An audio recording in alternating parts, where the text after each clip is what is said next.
Komal Thais is a UX researcher and expert facilitator. She's working at Zen Insurance. She is a global shaper at the World Economic Forum, founder of Design Pakistan, runs a podcast called South Asian Female Travelers, and is a member of the Design Research Society. She has a master's in strategic foresight and innovation from OCAD University. Prior to her current role at Zen Insurance, she worked as a design researcher for a project on women's mobility, funded by the Arts and Humanities Research Council UK, in collaboration with Coventry University, University of Malaya and DesignPak. Kamal believes in bridging the gap between different sectors, private, public, governmental, and civic, and therefore upholds the ideals of an interdisciplinary and cross-sectorial approach. Her research focus and interests are on women's mobility, insurtech, and travel tech. Let's join me in welcoming Kamal. Hi.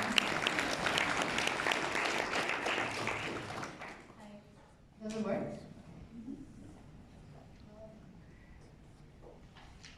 Last mile.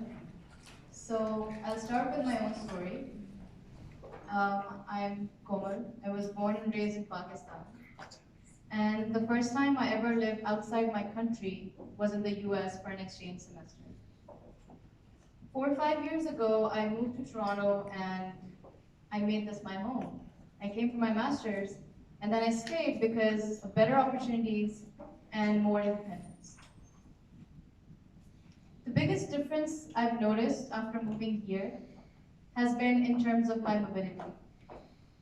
The ability, access, safety, and freedom to go wherever I want to and whenever I feel like it. All I have to do usually is take a bus, a train, or walk. To get to work, I take the train in the morning and walk back on good days, when the weather is nice. In contrast, my mobility in Pakistan looked like this. Car was my best and mostly my only option. The driving ethics in people and the road rage were just insane. And the safety and harassment issues, that's another topic altogether. I'm sharing this and I'll be sharing more stories, not to gain sympathies or pity.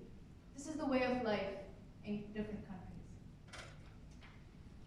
You're thinking it's safe in a closed car, it's locked, just keep driving, don't stop. It was never safe enough.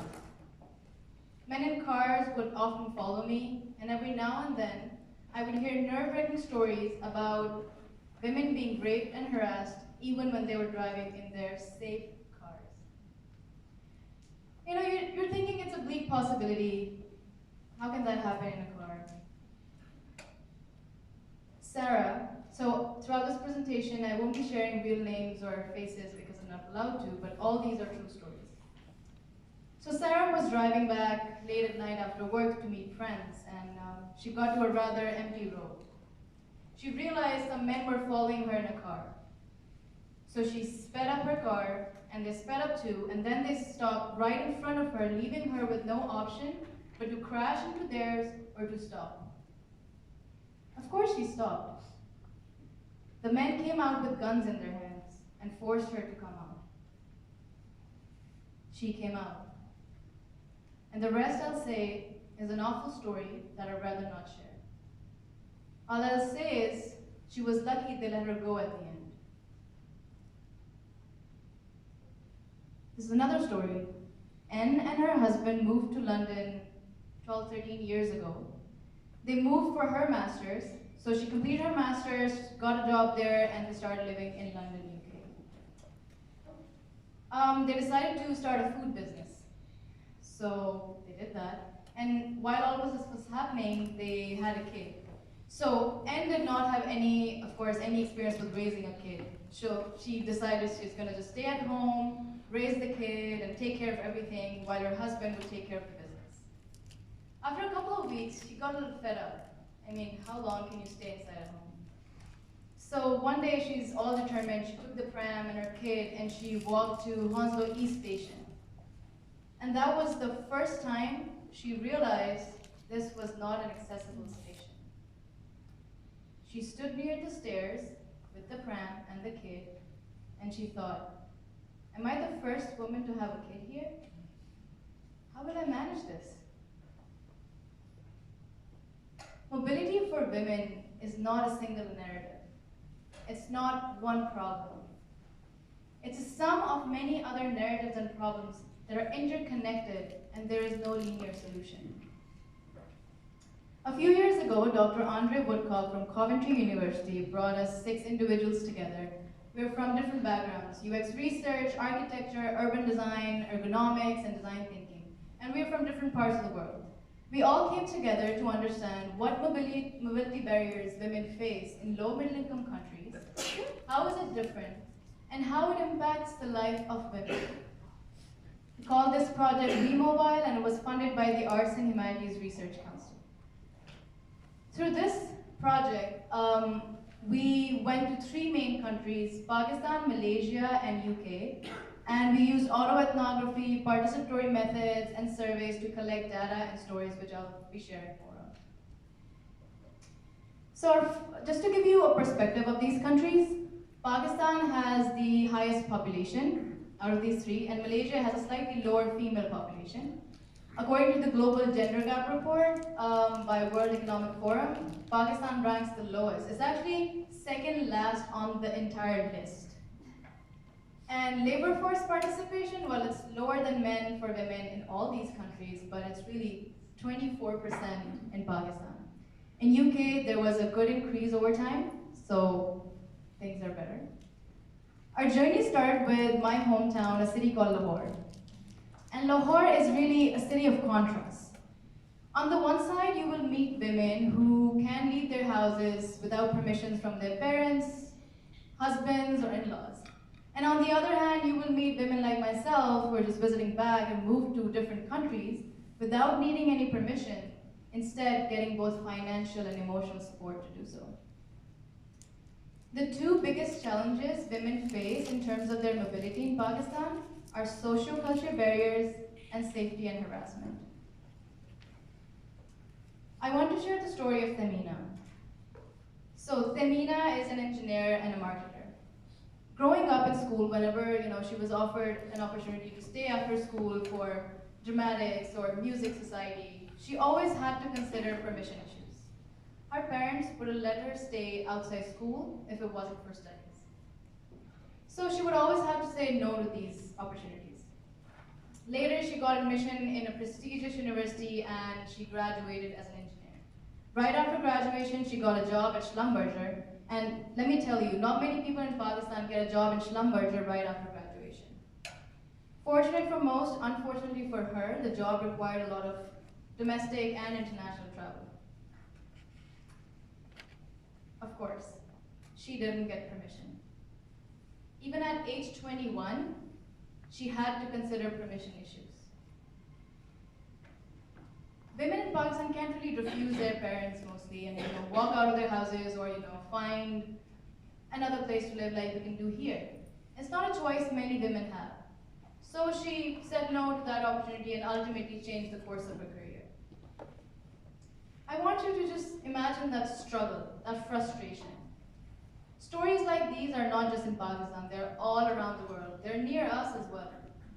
And what all these stories and stats tell us about mobility for women is that better public transport and infrastructure development will not improve the mobility of those needing permissions to travel, face hostility and harassment, and are tied down by social culture norms. Our next stop was Kuala Lumpur, Malaysia. How many of you have been to Malaysia? Anyone else? Okay, cool. Yeah, it's a really interesting, amazing country, and Kuala Lumpur is a blend of cultures. Brings together 3 big ethnicities: Malay, Chinese, and Indians.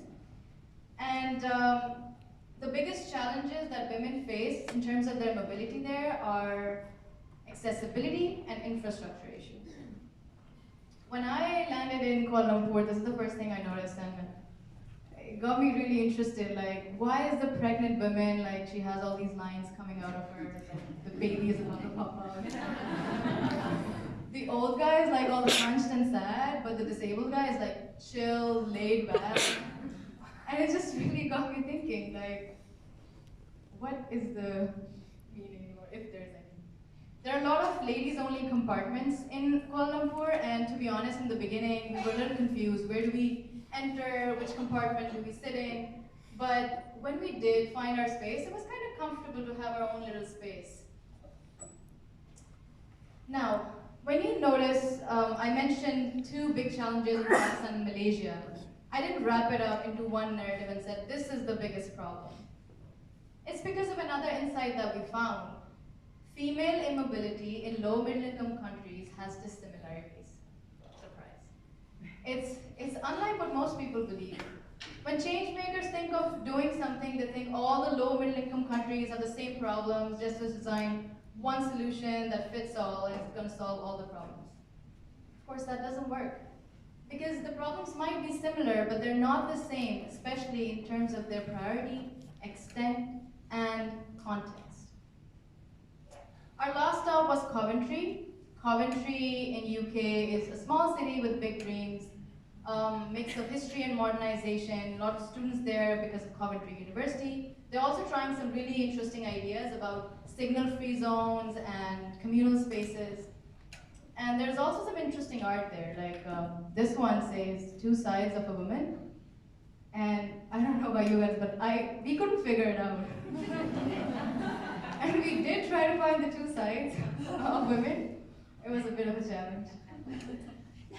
But really, the idea of UK comes from the city of London, one of the major cities of the world. It's a beautiful chaos there. Some women running at their heels, some walking with their kids, some driving, some getting to work. When I got to London, I was kind of really excited to be in the King Cross station. However, not for too long.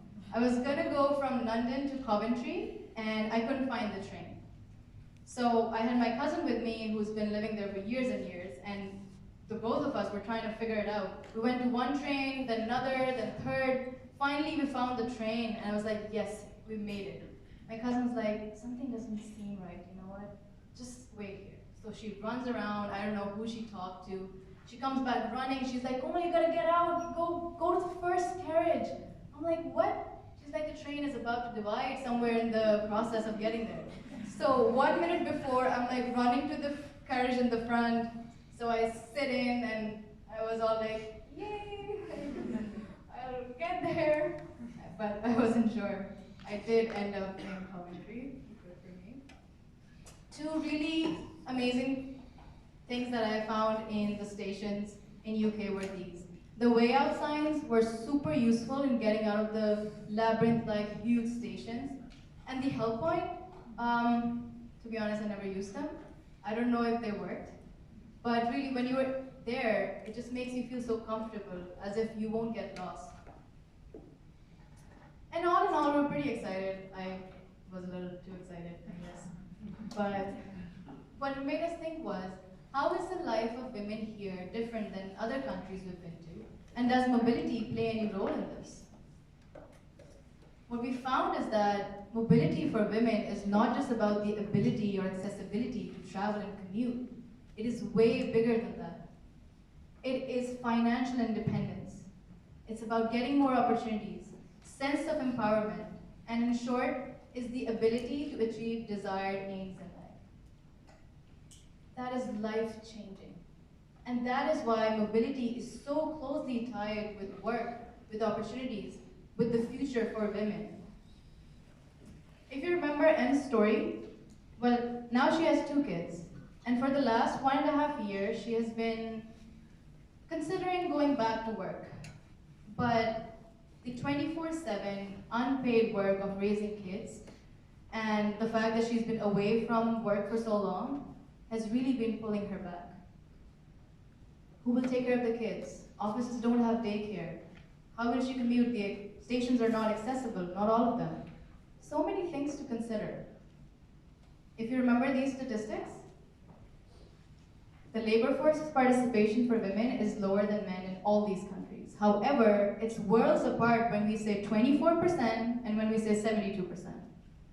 It is a different context altogether. And what these stories and statistics really show us is that for women, for most women around the world, it's not the future that is without work, it's the present. We want to talk about how technology and machines will take work from us. What we forget is that for most women, they don't even get to fancy that thought. They don't get to think about being replaced because they were not even placed to begin with. And so, mobility is a wicked problem. By that I mean it is a sum of problems that are interconnected and interdependent. And there is no linear solution. The only way forward is to break down this big problem into smaller issues and design targeted, contextual, and tangible solutions. And I want to end by sharing some examples that can lead us to a preferable future where we can have a higher participation in the labor force by women and also improve their mobility. This is a blog run by Omera called the HR Mommy. This is in Canada. She started this, she's an HR consultant, and she started this as a side hustle. Now she has 17,000 followers and she generates some income. Remote work, work from home, blogging, all these trends were considered very millennial, very cool. But really, they're helping women around the world. What if these trends become a normalized practice for work and at work? If you remember N, what if she could get a job where she could work from home? For women with kids, and for women with restrictive households, work from home and remote work is about the ability and access to do work. That is essentially mobility for them. This is another example. This is an app called Safety Pin in India. And what it does is it lets women share their safety scores for different areas and their experiences there. The app aggregates the data and assigns safety scores to different areas so that women can find safer routes. If you remember Sarah's story, she could really use this app. And that's a very contextual, tangible solution. So, wrapping it all up, mobility is a wicked problem. It is connected with work, opportunities, sense of identity. And so then it becomes a really big problem. It makes us think like a big mammoth, which we think only big solutions can solve. But the problem with big solutions is they're not incremental and they take years to be implemented. The only way forward is we deconstruct this problem and design targeted, contextual, and tangible solutions to solve this. Thank you.